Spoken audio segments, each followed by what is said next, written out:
Hello, everybody, and welcome to Mysterious Galaxy. Well, virtually, anyways. I'm very happy tonight because we have Jo Kaplan in the house. Well, her house, virtual, spooky, amazing, awesome house, because she has an awesome horror, creepy house with sisters and creepy little boy doing not nice things, and just, such an amazing book that she is going to talk to you guys about. So, I am not going to say too much more about her amazingly awesome horror book that will give you all of the chills and creepy goodness.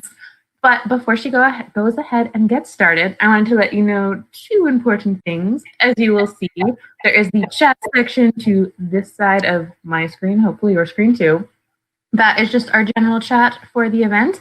And then down below, you will see a handy little button that says ask a question. And as the name would imply, when you click that, you can actually ask a question. Please make sure to ask questions because events are fun when we get to hear what you want. Because after all, we are here for the readers and the book. And also, speaking of the book, which recently came out, what better way to celebrate a book coming out than purchasing said book and getting a personalized book plate, which is pretty awesome and hard to come by these days. So there's a button down below too that says buy book. I'm going to go ahead and let Jo take it away and have an amazing event, guys. Thank you so much. So I guess I'll just introduce myself. For those of you who don't personally know me, I see some people who I do personally know in here. Hello. I'm Jo Kaplan.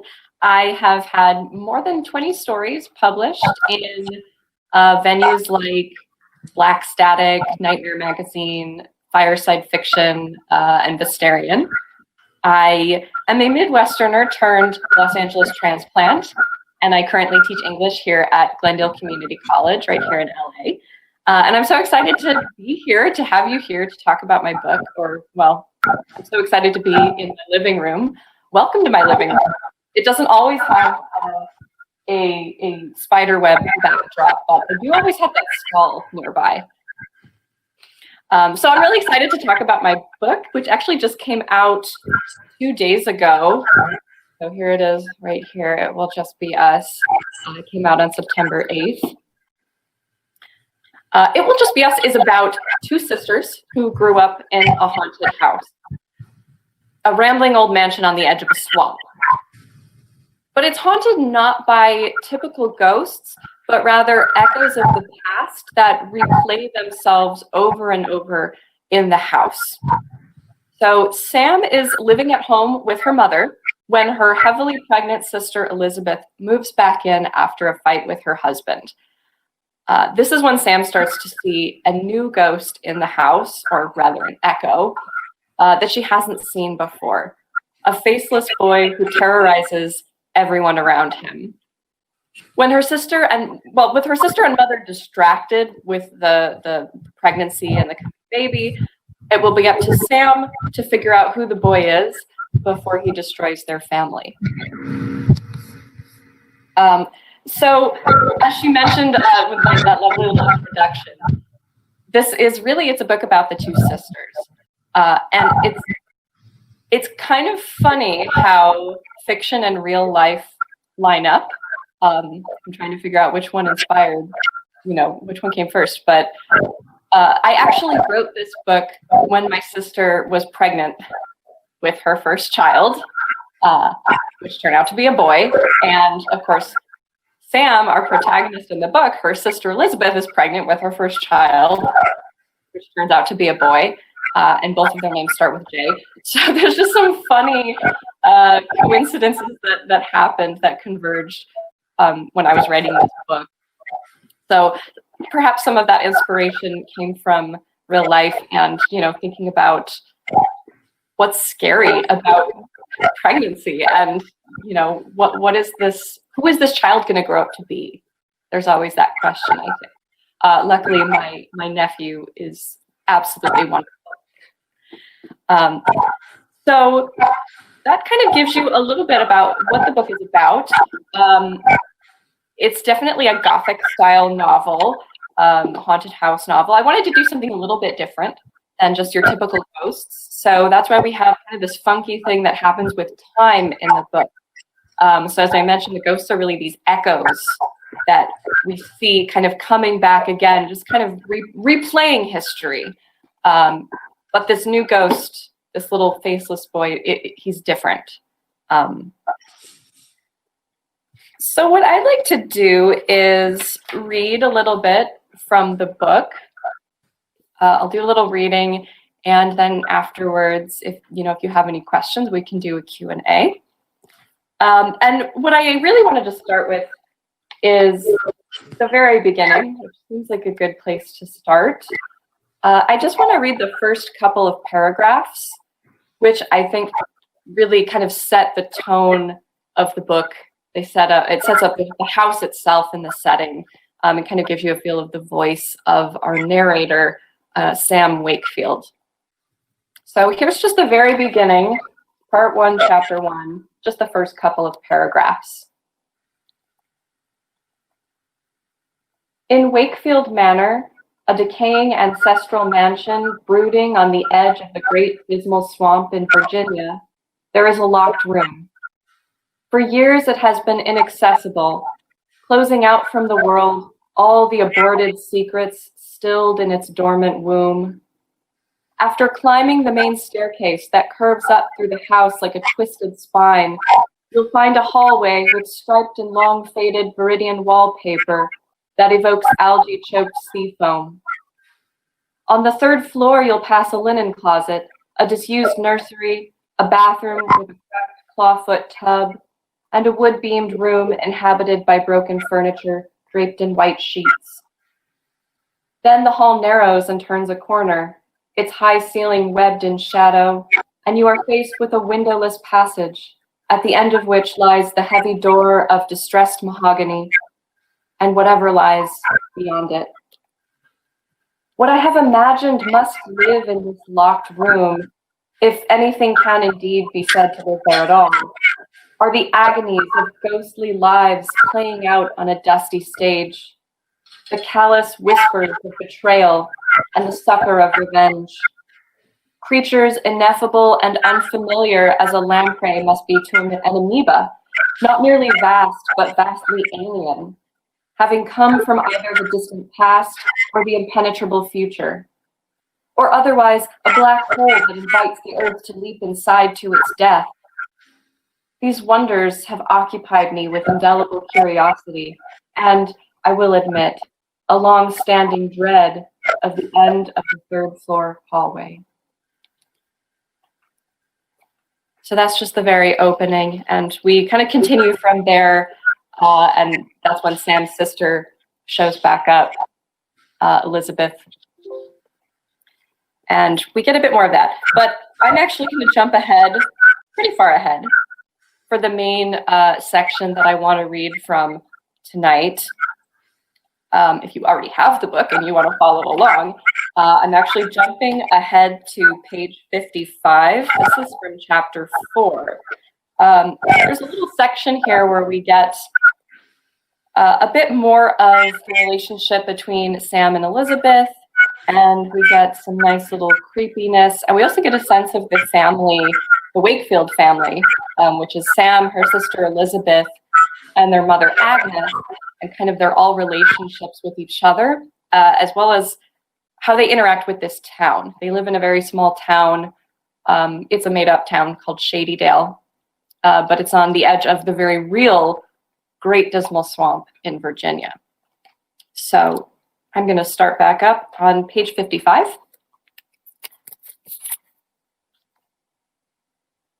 I always had the sense that Elizabeth was afraid of the cold depths of silence and afraid of being alone, the silence of loneliness.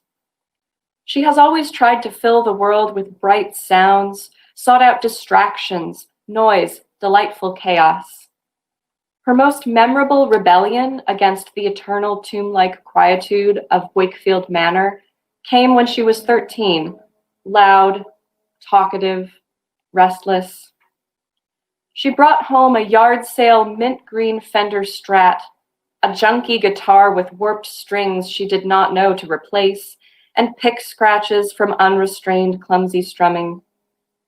As soon as she plugged it into the cheap amplifier she'd picked up, she started playing feral nonsense, dissonant non-chords of the purest teenage rage. After a day or two, they morphed into actual chords as she started to learn by reading tabs. And soon she was playing punk rock that echoed throughout the house as yet another seeming anachronism that lived there.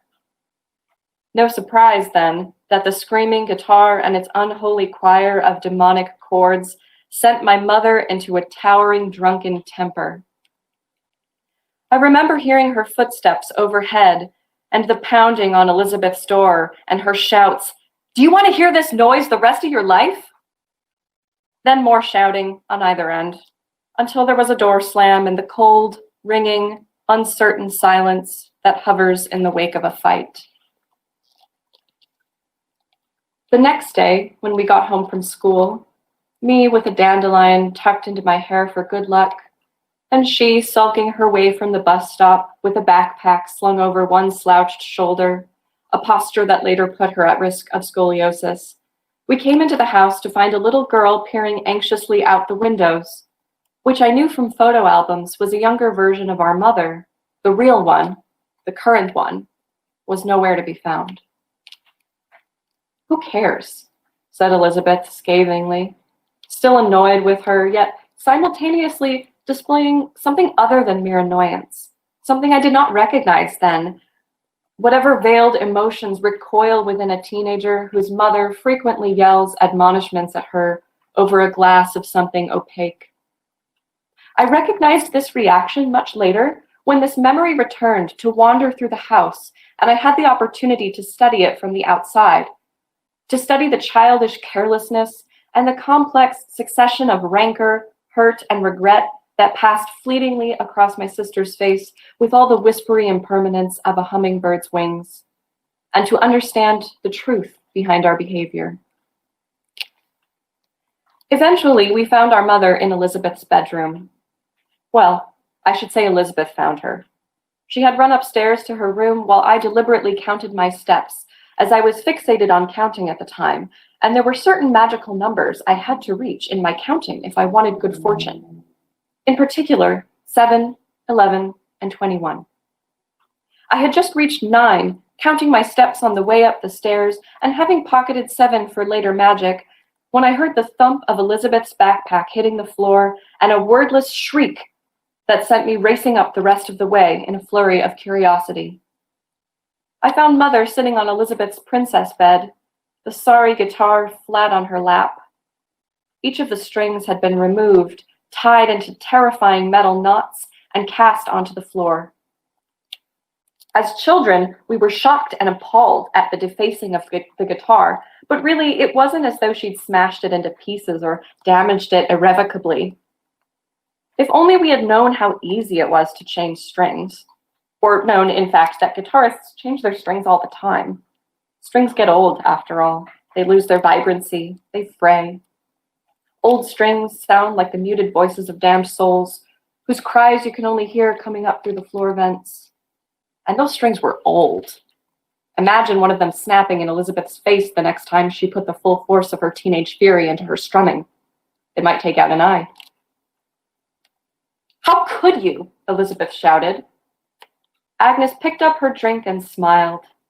The ice that remained, nearly melted, clinked against the sides of the glass. "So pick a new hobby." "Like drinking?" Elizabeth shot back.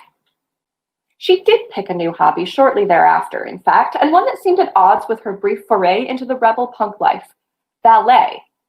A rebellion against her own rebellion. Playing classical music from her stereo, she practiced her graceful movements.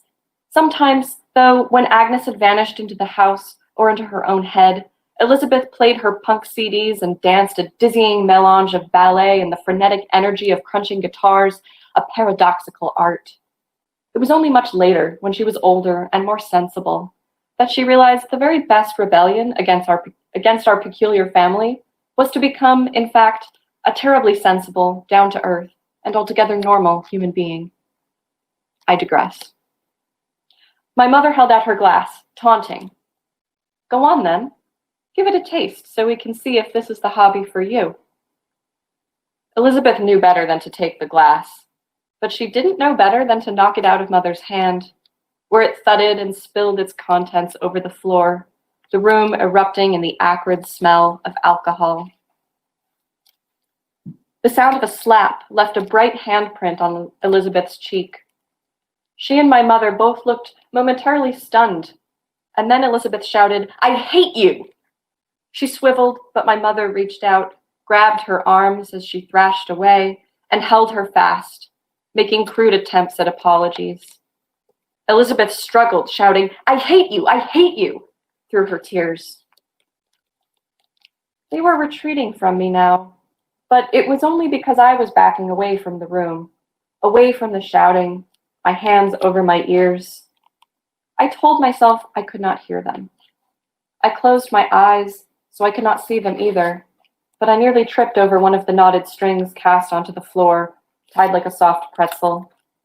I stumbled over it, and it sprang free of the careless knot until it was once again a curved line, dented periodically from years of pressing into frets. I picked it up and carried it with me to my hiding place.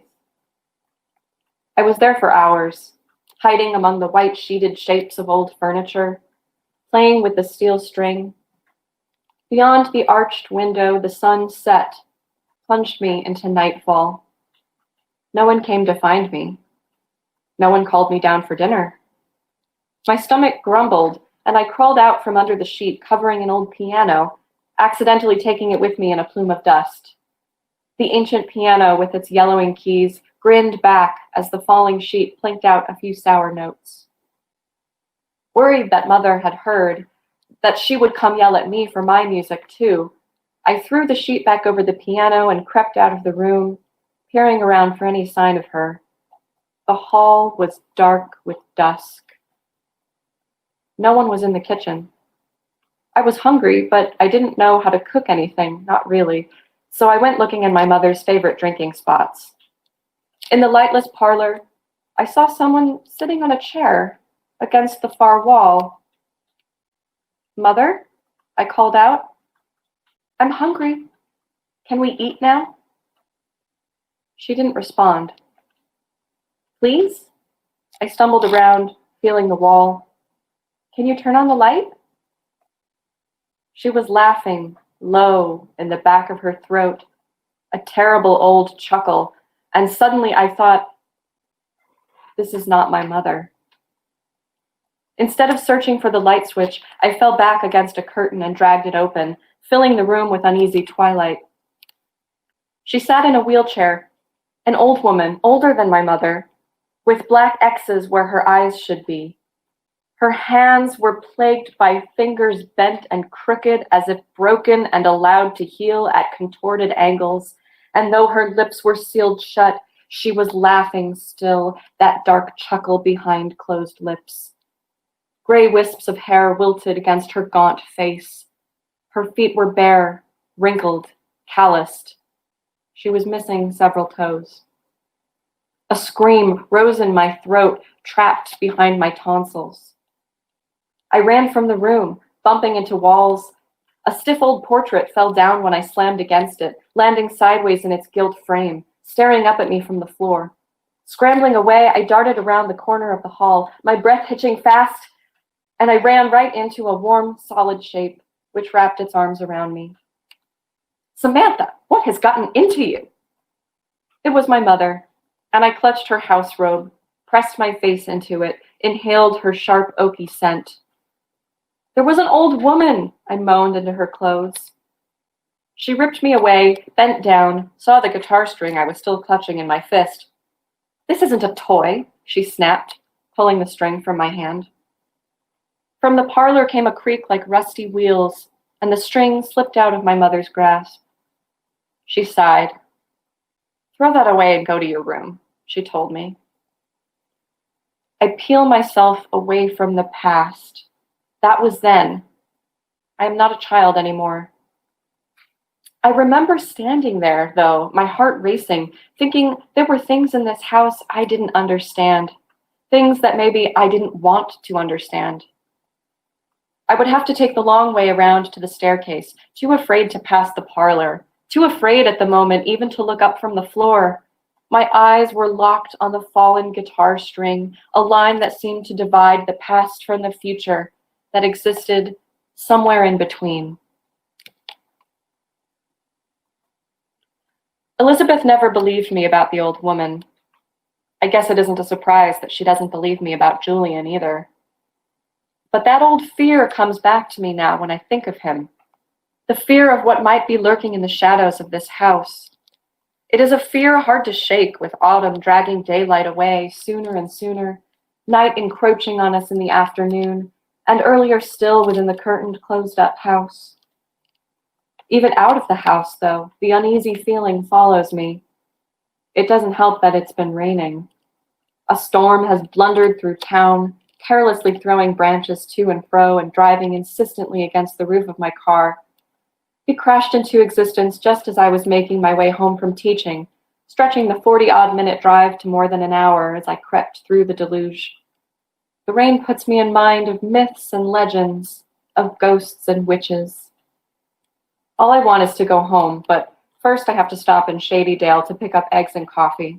I duck into the grocery store, shaking the downpour out of my eyes as it drags my hair into a wet tangle, and grab my purchases as quickly as I can. The cashier knows me, just as she would know anyone else who frequents this market, but she acts as if she doesn't, politely handing me the receipt without looking directly at me. As soon as I step away, I hear her whispering with the next person in line. I'm nearly back to the door, back out into the rain, when I stumble around two small children playing at the front of the store, waiting for their parents to finish shopping. The boy looks up at me and calls out, "Hey, Wakefield!" I make the mistake of acknowledging him by stopping and looking down. I can feel eyes on my back from the woman who was behind me in line. "I hear your mother's a witch," the boy says. His sister nudges him and asks, "Who?" "Agnes Wakefield." The girl's eyes go wide. "Oh, I thought she was dead, but she still haunts the house." "No, she's a witch. She put a curse on the house. And she eats children." The girl turns her eyes to me. "Is it true?" I consider telling them to stop saying such things about my mother, who is frightening to them only because she never comes out of the house. But instead, I pull my lips into a grin, though it is really more a baring of teeth. Yes, that's right. And if you get too close, she'll eat you up. Their eyes bulge and they turn, dart away from me, behind their parents' legs at the register. The parents glance up at me and then away again. I pull the back of my sweater over my head and rush out into the rain, throwing myself into the car, wet and dripping. A witch. I shake my head, start the car. They are confusing the tales about Wakefield Manor with the legend of the swamp. My mother is not the swamp witch. That's an old legend, passed down through the ages. A way of warning young ones to stop them from straying. Isn't it funny how we humans have evolved? Animals seem to know instinctively, but we must tell each other stories to warn of danger. And for that reason, folk tales live in the swamp, just like the water moccasins that slither through the wetlands and the bobcats that skulk in the log fern. As the legend goes, since time immemorial, the witch has haunted the swamp, leading wanderers astray in the form of a hovering light that guides them to quicksand, where they sink into the underworld. She is always seen as a dancing flame, for the witch's true form appears only in reflections, so terrible is it that it cannot be tolerated by the unshielded eye. I wonder if those children sit around with flashlights telling stories about the witch of Wakefield Manor. What would my mother think of that, of having herself immortalized in legend? Though I can barely see past the wipers swishing rain from the windshield, out of the misty distance, the looming outline of the house appears. It is no wonder children tell ghost stories about this place. I may be living in one.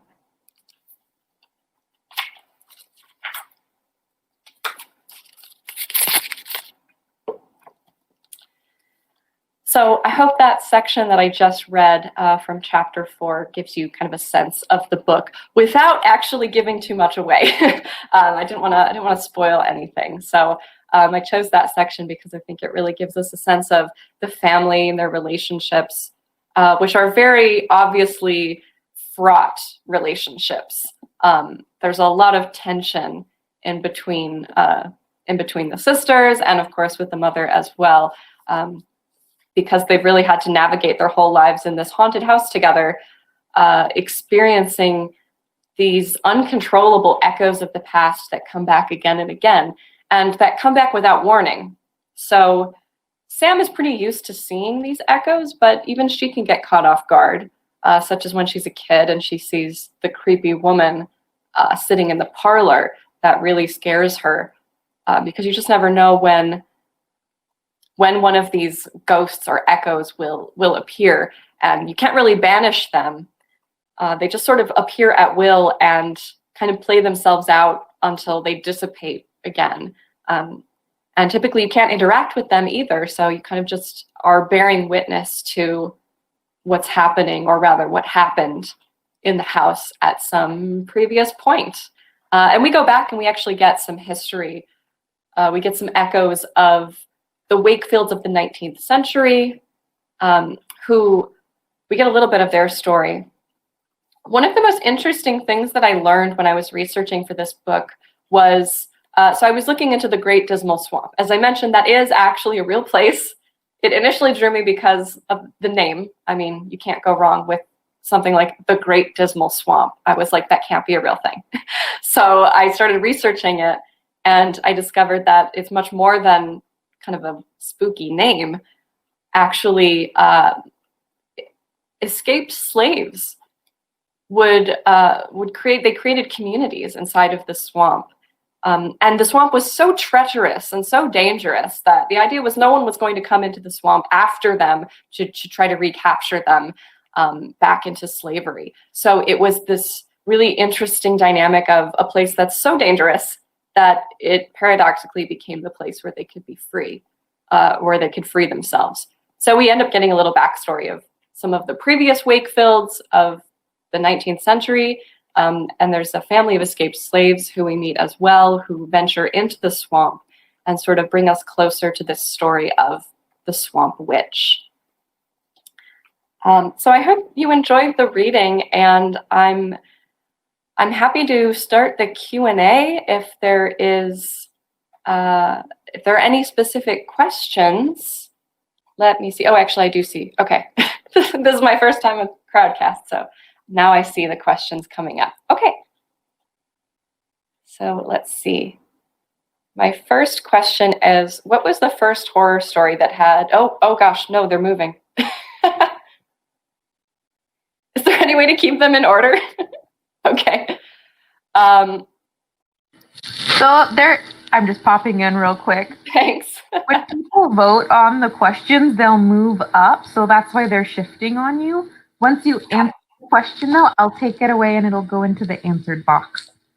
Okay, perfect. Thank you. Okay, cool. So I'll just take what's at the top right now. In the book, there's so much detail for history, ancient concepts, specific cultures. Do you spend time researching these topics? And if so, are they topics that interest you or ones that you've heard of or stumble upon that seem to fit with the story and theme? That's a really good question. Yes, I always do research for my books, even when it's, even with a work of fiction, which is mostly made up. I find that there's always something to research, whether it's something that's historical or something that's cultural or just like location-wise. I've never been to the Great Dismal Swamp. I've never been to this place. So of course I would have to do do as much research as I can to make it feel authentic. So that's really why I find research to be a really important part of the process, is because I really strive for authenticity. It's a book about ghosts and things that are maybe unrealistic, but in terms of the realistic elements, I want those to feel authentic. So there's little historical details. One thing that I can't even remember if I explicitly mentioned it in the book, but those 19th century Wakefields I mentioned, They're Quakers, and I discovered in my research that Quakers in the 19th century tended to use more archaic language, like thee and thou. So I infused that into their dialogue. So I did a lot of reading about the Great Dismal Swamp. And so I guess to answer the second part of the question, I think that what's really fun about embarking on a new writing project is that obviously I start with something that interests me. I started with this Gothic haunted house and these two sisters. But then the research actually that came out from there, that came from the story. And I kind of stumbled upon it by working my way through the story rather than starting with, here's something I want to research. And that actually happened the same way for a book that I just finished writing. So I just finished the draft of it and I sent it to my agent. So it's in very early stages, but it's kind of it's a historical book. It takes place in the Old West. And I wasn't particularly interested in the Old West or in silver mining in Nevada in the 1800s, but I kind of stumbled my way there. And I've often found that when I do, I become interested in the topic just by doing the research. I feel like the more you learn about something, the more interesting it becomes. So yeah, thank you. Great question. Okay, next one. What do you think is the biggest difference between writing a horror short story versus a full horror novel? That's a good question. Well, a full horror novel is a much bigger endeavor, but I also feel like the horror in it is different. I found that like the most effective short horror stories I've read are ones that really aim towards a sort of cohesive experience and feeling, and may end in a very ambiguous, creepy place. I've also found that short horror stories can be at times more, I guess, experimental, or just like play around and do completely different things. So when I write my short fiction, I feel almost this freedom to explore, to try new things, because, it's a one-off, it's fairly short. If it doesn't work, I'll try something else. With a novel, I feel like, there's so much more plotting involved. And like I said, the horror feels a little bit different, because how do you sustain horror through a whole novel? This is, I think, the same kind of issue that like horror TV shows have versus movies, right? Movies are just that one confined experience and they can scare you. But when you keep going with the long form, it might start to get diluted, right? You kind of get used to it, or you feel like the people are no longer in danger. So for me, I guess, leaning into atmosphere, having moments of levity, like when Sam, freaks out the kids at the grocery store, having those kinds of ups and downs, I guess, become really important in a novel. But yeah, atmosphere, I think, too, is just like a really big one. I guess I answered it. The next one is, what, if any, horror story has instilled fear in you as you do to others with your writing? That's a good question. I feel like my favorite horror stories are often, they like instill creepy feelings. I don't know if I get like scared though. And I think the problem is that I watched horror movies when I was really young as a kid, and it kind of desensitized me. But I almost everything I read on Nightmare Magazine, I feel like, let's just go with that. All those short stories are super excellent. But actually, you know what? Final answer to that question. House of Leaves by Mark Z. Danielewski. There's a really unsettling feeling when you read that book. It's very experimental. And part of the form of the book makes it extra scary. So yes, that's my answer. Let's see. What was the first horror story that had an impact on you and drew you towards the genre? So I got into horror, like I said, when I was a really little kid. So the first stories that drew me into horror were definitely the Goosebumps books and the Scary Stories to Tell in the Dark books, which is funny because they had such a big impact on me as a kid. I loved reading the scary stories to tell in the dark books, out loud. I used to kind of create my own Goosebumps books, that I would write. But speaking of scary stories to tell in the dark, there was just a tribute anthology that came out on September 1st, edited by Jonathan Mayberry, called Don't Turn Out the Lights, a tribute to Alvin Schwartz's Scary Stories to Tell in the Dark. Kind of a long title, but I have a story in there, which was super exciting because it actually kind of brought together my two childhood horror loves, Scary Stories to Tell in the Dark, and also Goosebumps, because R.L. Stine has a story in it too. So it's kind of wild to get to be part of that. So my story in that is called Strange Music, and it's about a haunted cello. Next question. What makes mansions and manors such a potent setting for horror in your eyes? Oh, yeah. Well, first of all, settings, I think, are so important to horror in general, but also I think to my horror, my brand of horror is very atmospheric, and the setting is almost becomes a character in itself. I don't know, maybe because I've been living in an apartment for such a long time that the idea of like a big house where you can get lost is strange and different and, unique. But I think it's also that element of the uncanny. So the idea that the familiar becomes unfamiliar, I think that is super creepy to us. So the home is really the place that is supposed to feel the most familiar and the most comfortable to us, right? It's your home. It's supposed to be associated with warmth and comfort. So when the home becomes dangerous, when it becomes unfamiliar and strange, I think that is extremely potent, because that feeling of safety we should have gets ripped away, which kind of leaves you feeling unmoored, like there is no safe place to be. And I think that like a large manor or mansion really effectively evokes that because, well, one, the idea that it's very old and kind of crumbling. It has that sense of decay that you find in like a lot of works of Gothic literature. I mean, look at like the Poe's The Fall of the House of Usher, and the kind of decaying house that reflects the decay of the family. So you have that kind of element. And also it kind of allows you to play around with the setting. It would be a lot harder to set this book, I think, in like a 2-bedroom house. Because there's just not as much space to play. But also there are points in the novel when Sam, who has lived here her whole life, is kind of wandering around in the dark and she's starting to get lost. And that's what really freaks her out. The idea of, this is my home. This is where I grew up. And now it's dark and I can't find my way around and I don't know where I am. And has there always been a door there? And which way does this hallway go? And suddenly you're all turned around.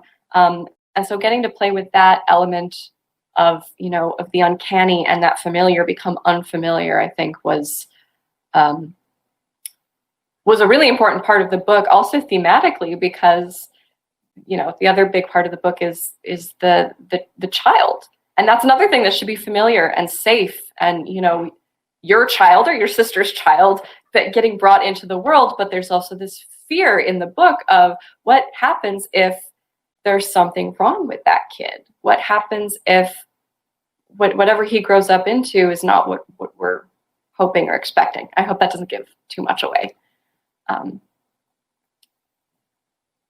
Let's see. Why do you think death and the dead stir so much fear?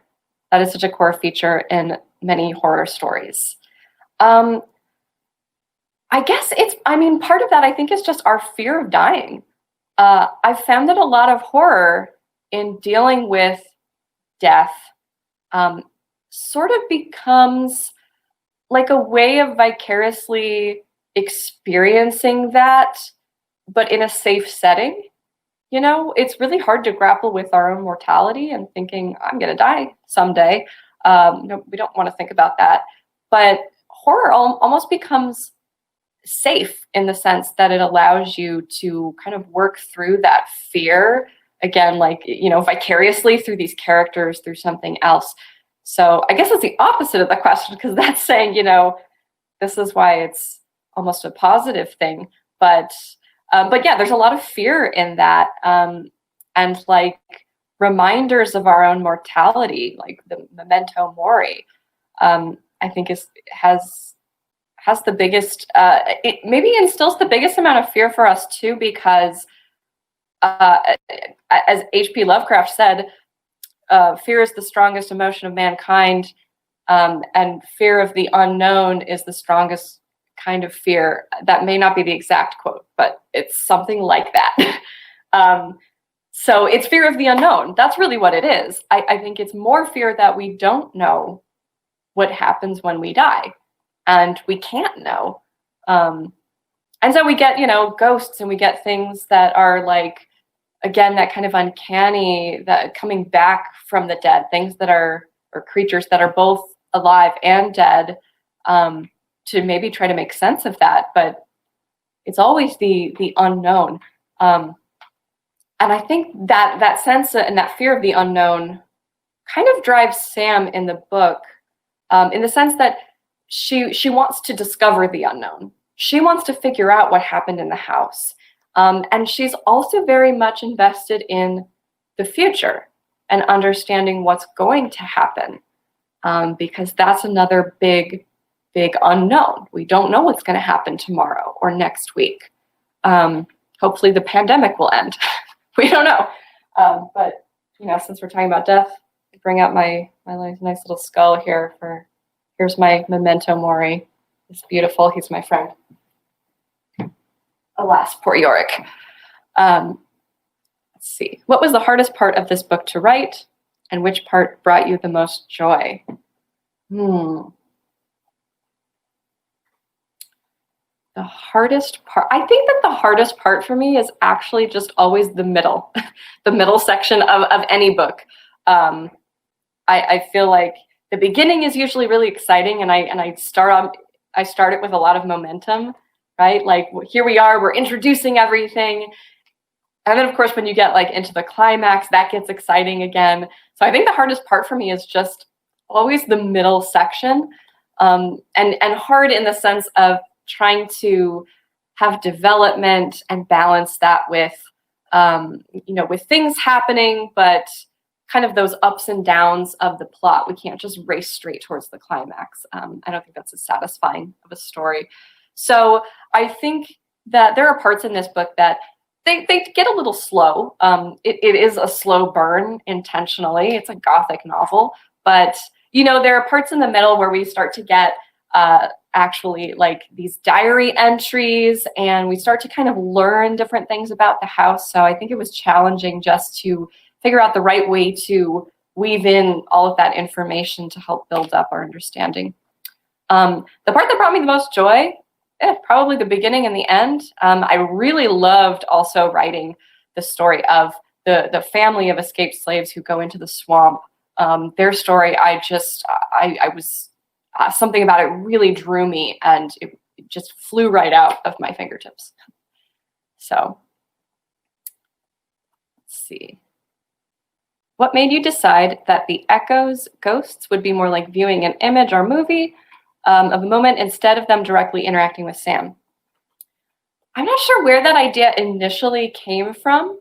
I realized that I had actually created a challenge for myself, because I thought, well, wait, wouldn't it be more scary if they could actually interact with you? And we do get some of that, because this faceless boy, like I said, is different than the other ghosts. And he has this agency that actually does allow him to interact. And we kind of learn a little bit more about that. But I think, I was actually kind of wondering this recently. I was, at the beginning of this week, I recorded a podcast interview with the Talking Scared podcast. That was a lot of fun. We talked a lot about the book, but he asked me too, kind of about that, and also about, I think he asked me, do you believe in ghosts? And my answer was no. I'm a skeptic. writing about ghosts. So I'm wondering if maybe my choice to kind of make them echoes was more of kind of like a rationalist trying to figure out what ghosts would be if they existed. You've heard that places have energy, or the idea that the past can continue to resonate in the present. So I think maybe I was just leaning into that and wondering, okay, so if ghosts were real, if they existed, what would that look like? What would that be?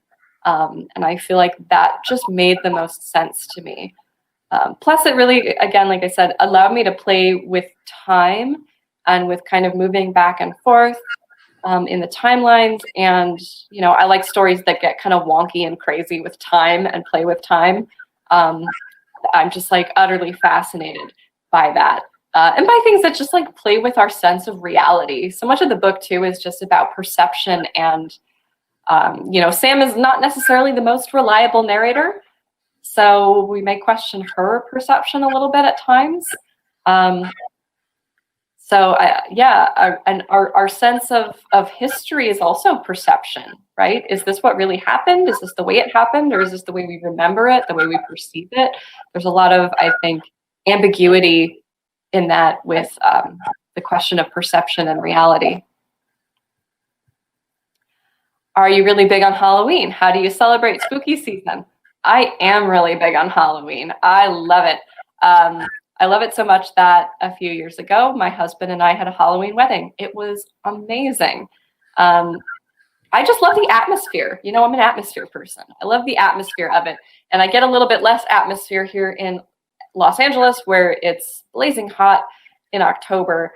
But, I love the pumpkins. I love the like spooky music. Give me some good, like spooky classical music.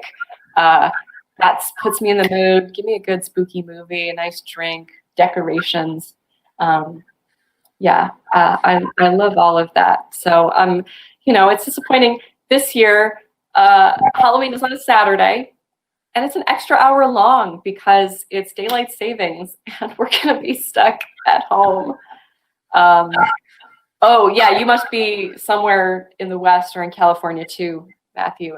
The orange sky it definitely is an atmosphere. Yeah, it's been really weird. Those of you who are not in California, it's been quite apocalyptic here. The fires are not really close to where I am, but the sky has been this like weird shade of like pale yellow all day. It's very, very unsettling. So I guess that's an atmosphere.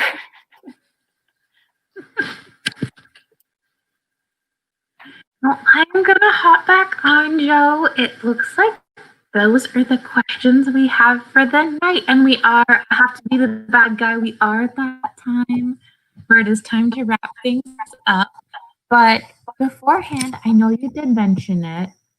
What are you working on now is always a good question to end things on. And it sounds like a Western horror novel you might have been hinting at.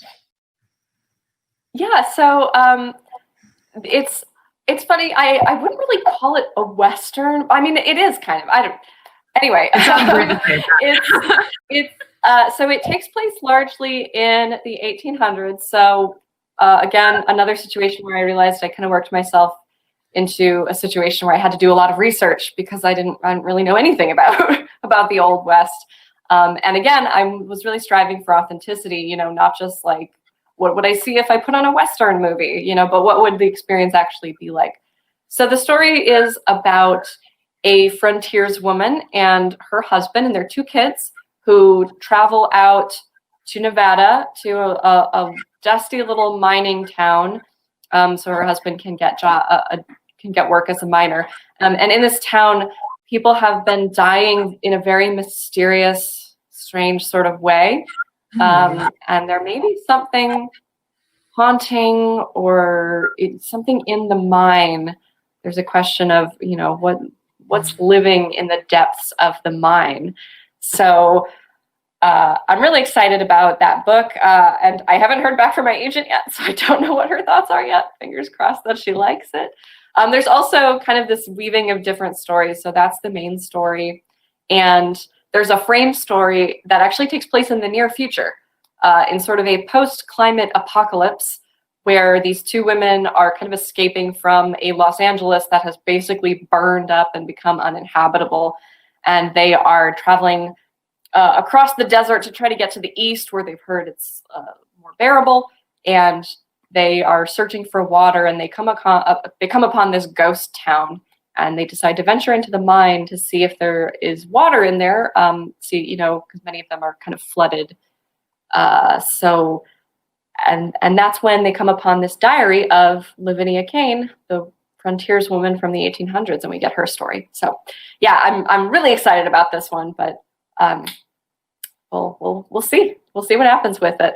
I haven't started on a new project yet. I've been so swamped with the release of It Will Just Be Us, and there's just like a lot going on right now. I also have an exciting announcement about It Will Just Be Us that I don't think I can technically share right now, but it's going to come out tomorrow.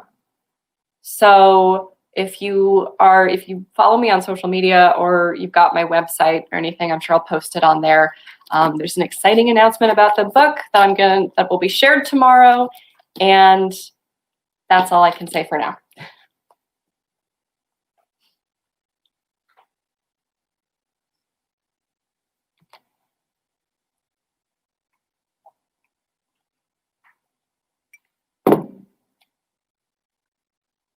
What happens now? Did we lose our host? No. No, I can't hear you. What happened? Where did you go?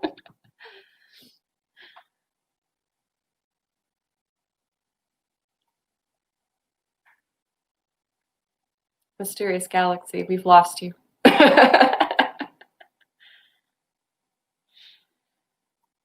Well, yes, I think we can go ahead and say goodnight. So I'm sure that our host will probably, I'm assuming, like end the session. So I'll just give a little thank you and goodbye. So thank you all so much for coming to this. This was a lot of fun. I loved answering your questions, and hopefully we'll all connect some other way with our technology in these times. You can find me online at jokaplan.com, like I mentioned, so if you want to keep up with any of that. And yeah, thanks again, everyone.